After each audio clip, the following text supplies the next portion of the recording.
Title: The Link Between Anxiety and Gut Health. Nina was 33 years old and worked as a graphic designer. She lived in a busy city filled with lights, traffic, and noise.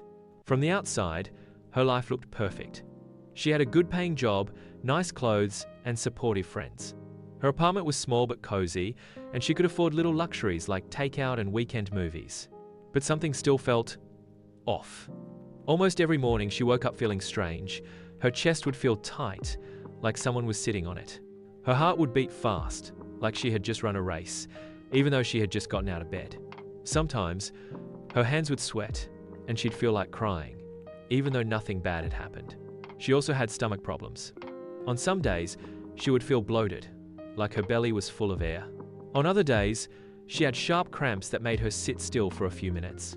Sometimes, she couldn't use the bathroom properly either. She was going too often, or not at all. She visited her doctor. After a short checkup, he said, "It's probably just stress, maybe anxiety. Try to relax more." Nina nodded, but deep down, she didn't feel heard. She didn't want to believe this was all in her head. She felt like her body was trying to tell her something she didn't understand yet. At work, she forced a smile. During lunch breaks, she picked at her food, not because she wasn't hungry, but because her stomach already felt weird. She stopped talking to her friends about it because they didn't get it. "You're healthy," they'd say. "You just need a vacation." But Nina had taken vacations. She had tried yoga. She had tried sleeping early. Still, her body whispered through small aches and strange feelings. It was like her mind and body were speaking two different languages, and she was stuck in the middle, trying to translate. That's when she knew this wasn't just about emotions. It wasn't just about food either. Something deeper was going on, and she was going to find out what it was. After days of feeling trapped in the same cycle, Nina decided to start writing in a journal. Every morning and night, she wrote about how she felt a tight chest, her racing heart, and the way her stomach hurt or bloated. She wanted to understand what was really happening inside her. As she wrote more, she noticed something important. Whenever her stomach felt upset, her anxiety got worse. And whenever she felt anxious, her stomach felt worse. It was like her mind and belly were connected in a circle she couldn't break. She tried changing her diet. She ate more fruits and vegetables. She drank more water. She even tried to avoid coffee and spicy food, thinking maybe those were the problem. But no matter what she ate, the stomach problems didn't fully go away. Neither did the anxiety. One night, feeling tired and frustrated, Nina sat at her computer and typed into the search bar, "Why does anxiety affect my stomach?" The answer surprised her. She read about something called the gut-brain connection. It sounded strange but made sense. It meant the brain and the stomach talk to each other all the time. What happened in her mind could affect her stomach, and what happened in her stomach could affect her mind. She learned that inside the gut was something called the enteric nervous system, sometimes called the second brain. It had millions of nerves and could send messages to the brain about how the body was feeling. Nina discovered that anxiety could change the way the gut worked. It could cause cramps, bloating, and upset stomach. At the same time, if the gut wasn't healthy, it could send signals that made her feel more anxious. The more she read, the more she understood that her stomach wasn't just reacting to her feelings, it was part of the problem. This idea made her feel less alone. She realized her body was trying to tell her a secret, but no one had listened before. She also found that many people around the world experienced the same thing. Anxiety and gut problems often went hand in hand. This wasn't just her personal struggle, it was a shared experience. Nina found stories of people who improved their health by caring for both their mind and their gut. Things like mindful eating, probiotics, and gentle exercise helped them feel better. She felt hope growing inside her. Maybe she could find a way out of this cycle. That night, she closed her laptop and looked at her journal. She wasn't just writing down problems anymore, she was writing down clues. The body wasn't silent after all. It was speaking in a secret language, one that Nina was beginning to understand.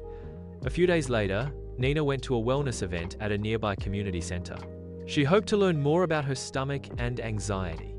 There, she met Dr. Levi, a friendly psychologist who also studied nutrition. When Nina told him about her problems, he nodded understandingly. "Your gut has its own nervous system," Dr. Levi said. "It talks to your brain every day. That's why people call it the second brain." Nina looked surprised. "I didn't know that." Dr. Levi smiled. "Most people don't. But it's true. Your gut and brain are connected through something called the gut-brain axis," he continued. Here's something important: over 90% of your serotonin, the hormone that helps you feel happy and calm, is made in your gut. If your gut is inflamed or unhealthy, your mood can suffer. Nina's eyes grew wide. So, I'm not crazy? This isn't just in my head? Not at all. Dr. Levi said kindly. Your body is just trying to talk to you in its own way. When your gut is upset, your brain feels it too.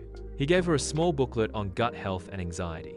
Taking care of your gut can help your mind feel better. It's about treating your body as a whole. Nina felt relief wash over her. Finally, someone understood. She thanked Dr. Levi and left feeling hopeful, ready to listen to her body and work on healing both her mind and gut. After meeting Dr. Levi, Nina felt ready to take control of her health. She didn't try any hard or strange diets. Instead, she made small, simple changes. First, she added more fiber to her meals.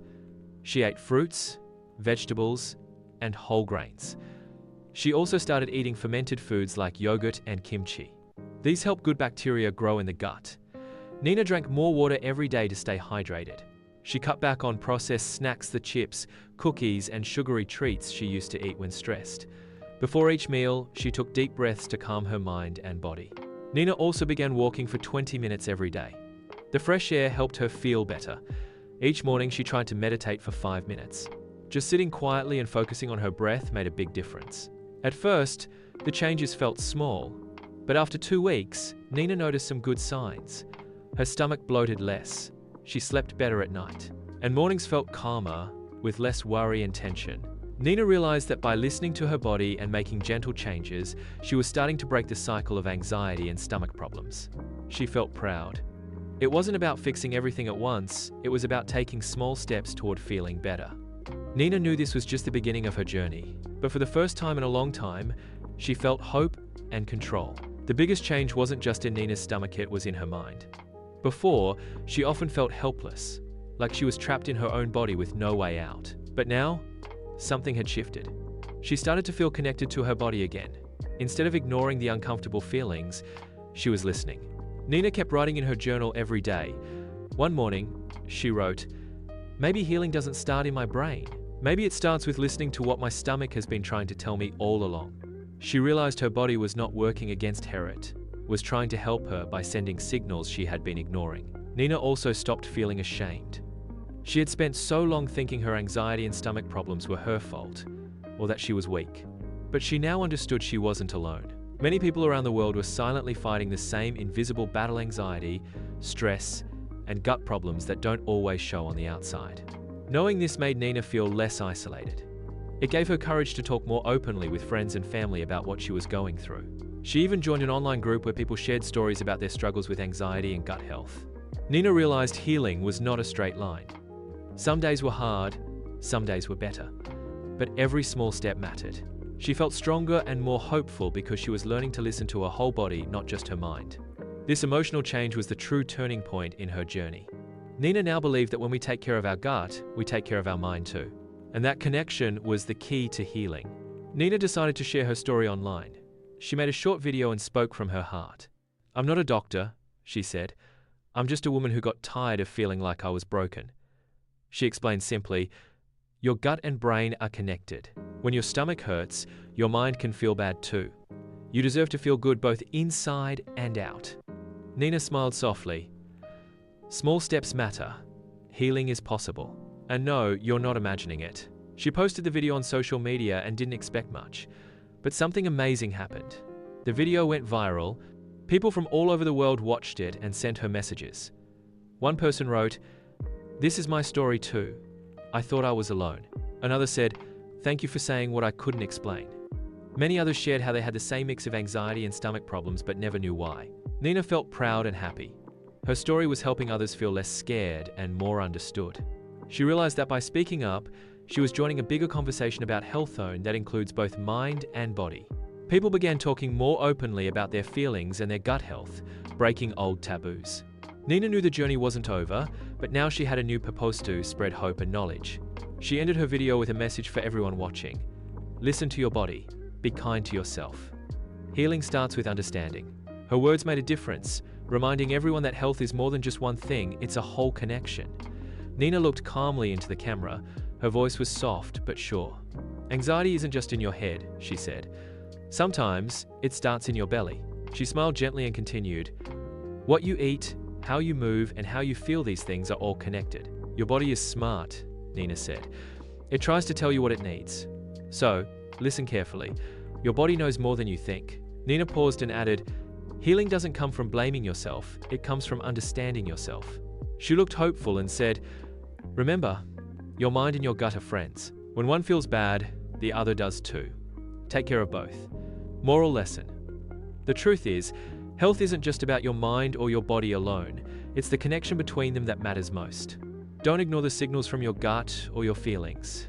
Healing often begins when you stop judging and start understanding. When you listen with kindness to your thoughts, your stomach, your whole self, you open the door to real healing. Call to action. If Nina's story helped you, please follow for more real-life health stories that make sense. Subscribe to get new episodes every week. They bring health and healing home in simple words for real people like you. Let's learn together how to listen better to our bodies and minds and live healthier, happier lives. Thank you for watching. Take care of your side and out.